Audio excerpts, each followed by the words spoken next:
পরমাণু শক্তিতে নতুন সাফল্যের দাবি করেছেন ভারতের একদল গবেষক। দেশটির তামিলনাড়ুর কলপক্কম পরমাণু বিদ্যুৎ কেন্দ্রে গবেষকরা ফাস্ট ব্রিডার রিঅ্যাক্টর প্রযুক্তিতে উল্লেখযোগ্য সাফল্য অর্জন করেছেন বলে জানিয়েছেন তারা।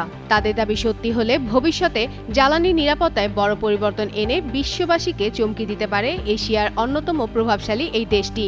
এ নিয়ে বিশেষ প্রতিবেদন প্রকাশ করেছে পশ্চিমবঙ্গের সংবাদ মাধ্যম আনন্দবাজার পত্রিকা। সম্প্রতি দেশটির প্রধানমন্ত্রী নরেন্দ্র মোদী সামাজিক যোগাযোগ মাধ্যম এক্সে প্রকাশ করেন এই ট্রোপোটাইপ ফাস্ট ব্রিডার রিঅ্যাক্টর ক্রিটিক্যালিটি অর্জন করেছে, অর্থাৎ এটি এখন নিজস্বভাবে স্থিতিশীল আণবিক বিক্রিয়া চালাতে সক্ষম। এটি ভারতের অসামরিক পারমাণবিক শক্তি ব্যবহারে এক যুগান্তকারী ধাপ। এই প্রযুক্তির মূল আকর্ষণ হল থোরিয়াম ব্যবহার।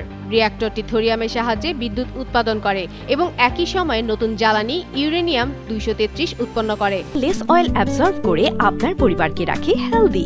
ফুড গ্রেড ম্যাটেরিয়ালে তৈরি যমুনা কুকওয়্যার।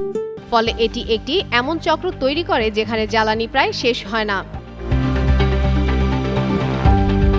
1950-এর দশকে ভারতীয় বিজ্ঞানী হোমি জাহাঙ্গীর ভাবা এই থোরিয়াম ভিত্তিক নকশার রূপ রেখেছিলেন। কলপক্কম কেন্দ্রে বর্তমান সাফল্য সেই পরিকল্পনার দ্বিতীয় ধাপের বাস্তবায়ন। ট্রোপোটাইপ রিঅ্যাক্টরটি 500 মেগাওয়াট বিদ্যুৎ উৎপাদনের ক্ষমতা রাখে এবং ফুয়েল সাইকেল ফ্যাসিলিটি 2027 সালের মধ্যে সম্পন্ন হবে। যুক্তরাষ্ট্র, জাপান এবং ফ্রান্স সহ অন্যান্য দেশ বহু চেষ্টা সত্ত্বেও ফাস্ট ব্রিডার রিঅ্যাক্টরে বাণিজ্যিক সাফল্য পায়নি। তবে ভারতে এর খরচ তুলনামূলকভাবে কম এবং প্রযুক্তি কার্যকর। এই পদক্ষেপ শুধুমাত্র দেশে বিদ্যুৎ নিরাপত্তা নিশ্চিত করবে না, বরং আন্তর্জাতিক বিজ্ঞান ও জ্বালানি ক্ষেত্রে ভারতের অবস্থানকে নতুন উচ্চতায় নিয়ে যাবে।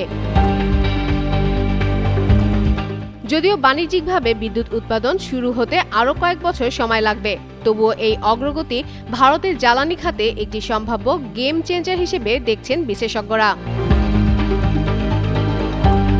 ফাতেমা ফাতেহ জান, যুগান্তর নিউজ।